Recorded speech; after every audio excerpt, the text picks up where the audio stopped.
So, that is the academic side. But what is it really like in the real world? Is it as smooth cut as the world of words? Does it work in a large multi-million-pound organisation like Asda, whose battle for supremacy in the retail market is a core focus? Benchmarking is the way in which we manage our business. We have two main areas that we use.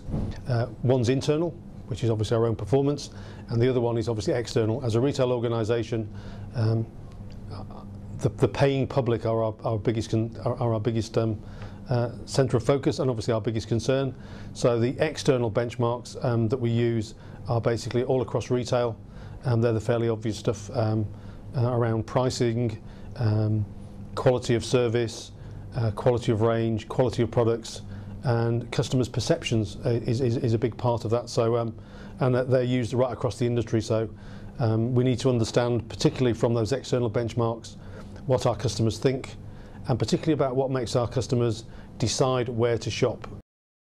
As we are a business, there are numerate and accountancy benchmarks then that sit around the customer ones, because at the end of the day we're all here to actually attract customers into our stores, to grow sales, and ultimately to make a profit so that we can continue in business. So a big section, a quarter of the benchmarks are financial. As a food retailer, there are 4 major food retailers in the UK, of which we are one, and there are obviously some smaller ones as well. And in normal circumstances, you would need to know where you are to be able to grow your business and grow your profitability to remain in business. In the current economic climate, benchmarking against the customer's needs actually becomes business critical. A very critical benchmark would be price. We are deemed to be a value retailer. It's one of the key reasons our people come to us and stay loyal to us. If we ever picked up any information that said that our customers felt that we were no longer value for money, or that maybe some of our competitors were actually better value for money, then that would drive a discussion by the exec or by the corporate board to change our pricing or to change something to ensure that that position was protected for our future. Benchmarks are a very clear signpost to where you are.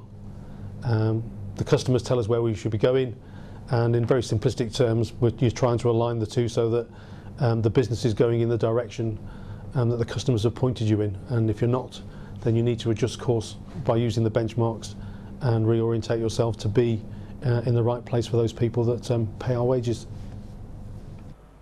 Of course, one of the things we must remember about benchmarking is that it is a business process, a procedure based on assumptions and tried and tested methodology. In the world of academics and textbooks, it is a way to recognise and maintain competitive position, and in the case of Asda, it is suggested to be the same in the real world. Asda uses internal and competitive benchmarking as mentioned in academia, and to some extent benchmarking on the functional levels, such as their customer interface and operations. There is also an agreement that benchmarking is made up of both operational and accounting instruments, such as queue waiting times, stock shrinkage, sales, and revenue growth. There further seems to be a universal understanding of the limitations of the process and of the difficulties of obtaining the information that benchmarking needs to be done on a competitive level. However, both worlds do not seem to totally agree. It is the academic view that benchmarking is not a control measure in its own right, but rather one that must be supported by others in order to gain a truer picture of the competitive position and store efficiency. In the case of Asda, benchmarking is suggested to be the primary method of maintaining standards and control. This perhaps may be due to the fact that, though advisable to have more than benchmarking as a control process, on a tactical or operational levels of management in particular, benchmarking is the only one simple and practical enough to use. So, does this all mean that benchmarking on a whole is as effective on paper as it is in the real world? In the case of this investigation, the suggestion is yes. But does this apply to other companies or industries? Is it any different elsewhere? Take a leading supermarket, Asda, to tell us. That was so noisy. It was so noisy. And that's it. Done. Sorry? You can do the intro here, it stops. So, for example, Company A would look to its competitors to see how well they're doing relative to the market. They then...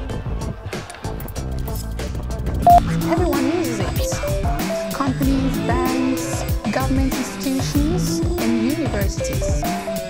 It's a way for... Oh God. Senior lecturer at the University of Portsmouth Business School for the academic VP.